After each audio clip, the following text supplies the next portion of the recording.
So, hi guys. So, ngayon po, today sa video guys is magluluto po tayo ng Chinese noodles. Tinatawag to nila na chow hua fan. So, ang mayroon lang akong ingredient dito is ito yung chow hua fan na noodles at saka itong fish fillet na marinate ko na to siya ng cornstarch, white pepper, and salt. And syempre yung gulay natin na Roman lettuce at saka imimix natin tong yellow noodles to chow fan noodles sa white, and syempre meron tayong egg at saka meron din mawawala ang ating chili para spicy, a little bit spicy. So yan po lahat ng ating ingredient. Ang gagawin po lang po natin is isusutay po natin ito yung noodles natin para maano siya maging light brown. And ito naman siya is iboboil natin to dito sa ating fish broth. And then yung chicken, yung fish broth natin, lalagyan natin siya ng cornstarch para maging moist siya, para malagkit. So, tara, samahan nyo ako and keep on watching till the end. So, let's start!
So, haluin mo lang siya na konti. Then, after that, in just a few minutes, then luto na siya.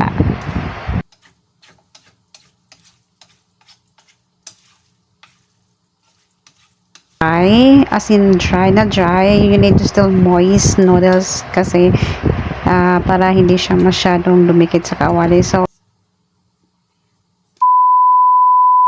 So, dito naman po tayo sa ating fish broth. So, ayan po, tinatanggal ko lang po yung mga, yung buto-buto ng isda, yung pinagkuluan ko.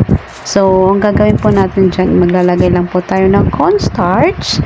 Ayan, din kailangan kasi yung gravy natin is malapot siya. Kaya magpe-prepare tayo ng cornstarch.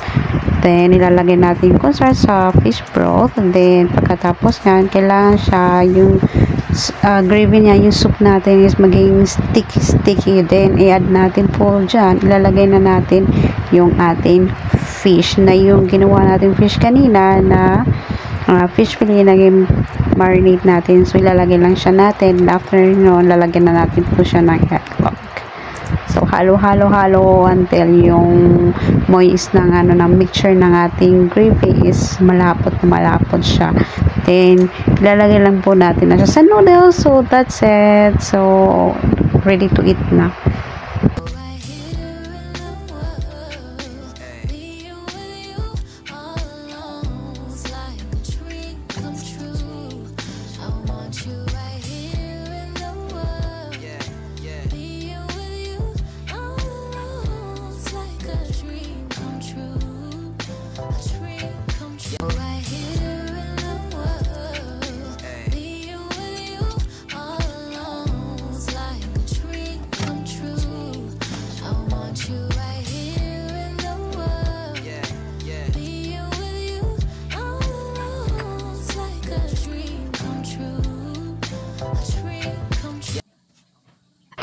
So, ayan, luto na lahat. So, ayan yung gravy natin. Just put it into the bowl on top, yung fish. Then, meron tayong lettuce. Tsaka, nilagay ko sa below yung, yung noodles natin ng chow hao fan. So, ganyan lang po siya. Yung parang sa Pilipinas natin yung style parang ramen lang or lumi. Yung gano'n ng peg. Tapos yung gravy niya, actually, it was nice kasi malapot siya. Tapos may itlog pa siya. Diba? Tapos may fish pa siya. So, if you want to try, then try nyo po to sa bahay nyo. Madali lang siya. Easy to make. Mas ganda siya sa malamig na panahon.